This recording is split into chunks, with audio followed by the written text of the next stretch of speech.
മാന്യപ്രേക്ഷകർക്ക് എൻ്റെ പ്രണാമം. യജുർവേദത്തിൻ്റെ 40-ാം അധ്യായമായ ഈശാവാസ്യ ഉപനിഷത്തിൻ്റെ അവസാനത്തെ 2 മന്ത്രങ്ങളുണ്ട്. 18 മന്ത്രങ്ങളുള്ള ഈശാവാസ്യ ഉപനിഷത്തിൽ 17-ാമത്തെ മന്ത്രം, 18-ാമത്തെ മന്ത്രം. അതിൽ 17-ാമത്തെ മന്ത്രം വളരെ ഉജ്ജ്വലമായിട്ട് ഒരു വേദം മുഴുവനും പഠിച്ച് ആലപിച്ച് കഴിയുമ്പോൾ നമ്മളോടൊന്ന് ചിന്തിക്കാൻ പറയുന്ന ഒരു മന്ത്രമാണ്.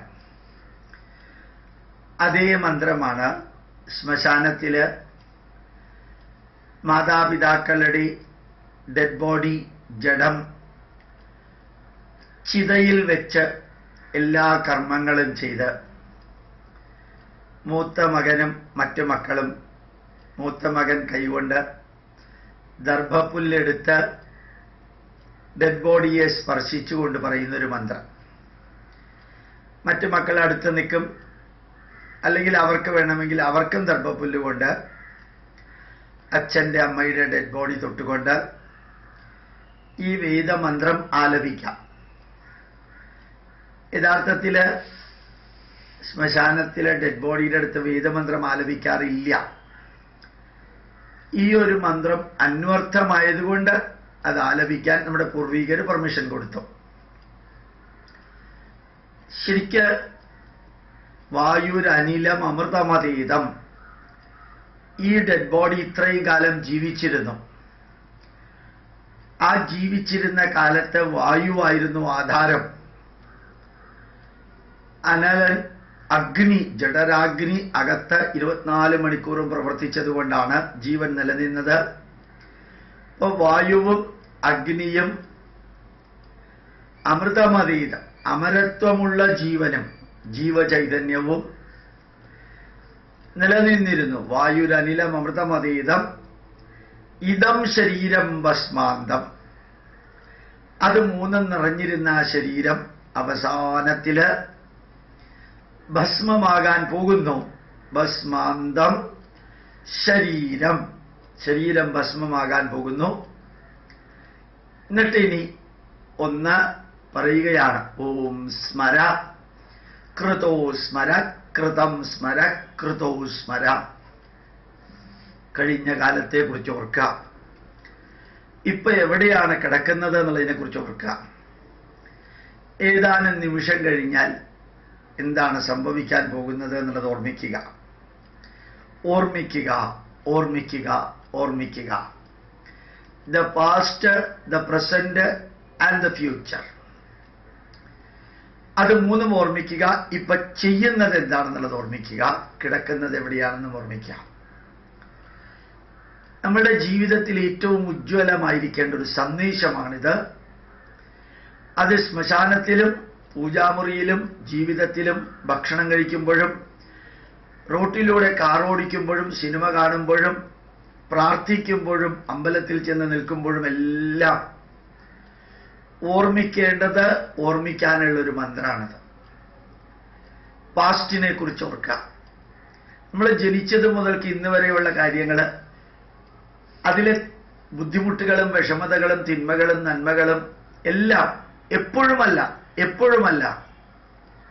ഇടയ്ക്കൊന്ന് ഓർമ്മിക്കുക. എന്നിട്ട് ഇന്ന് നമ്മൾ ജീവിക്കുന്ന രീതിയെ കുറിച്ചൊന്ന് ഓർമ്മിക്കുക. അതിലെ ശരി തെറ്റുകളെ കുറിച്ച് ഓർമ്മിക്കുക, നന്മ തിന്മകളെ കുറിച്ച് ഓർമ്മിക്കുക, അരുതാത്തതും വേണ്ടതും ഒന്ന് ഓർമ്മിക്കുക. മാറ്റത്തിന് വിധേയമാക്കാൻ പറ്റുമോ എന്ന് ചിന്തിക്കുക. ഇനിയുള്ള ദിവസങ്ങളെ കുറിച്ച് ഓർമ്മിക്കുക. ശരിക്ക് ഏത് വ്യക്തിക്ക് എപ്പോ എന്ത് അസുഖമാണ് വരുന്നത് എന്നുള്ളതിനെ കുറിച്ച് ഒരു ഉറപ്പുമില്ലാത്തൊരു ലോകത്തിലാണ് നമ്മളിൽ ഓരോരുത്തരും ജീവിക്കുന്നത്.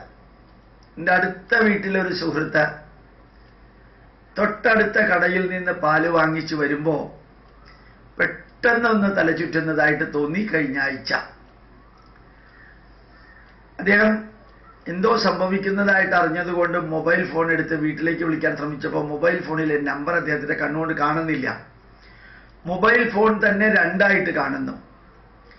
നമ്പർ വിളിക്കാൻ പറ്റണില്ല. പാൽക്കടക്കാരന് അറിവുള്ളത് കൊണ്ട് പെട്ടെന്ന് അദ്ദേഹം മൊബൈൽ ഫോൺ വാങ്ങിച്ച് വീട്ടിലേക്ക് വിളിച്ചു. അടുത്ത വീട്ടിലെ ഒരാൾ വന്നു. നേരെ ആശുപത്രിയിൽ അഡ്മിറ്റ് ചെയ്തു. MRI സ്കാൻ എടുത്തു.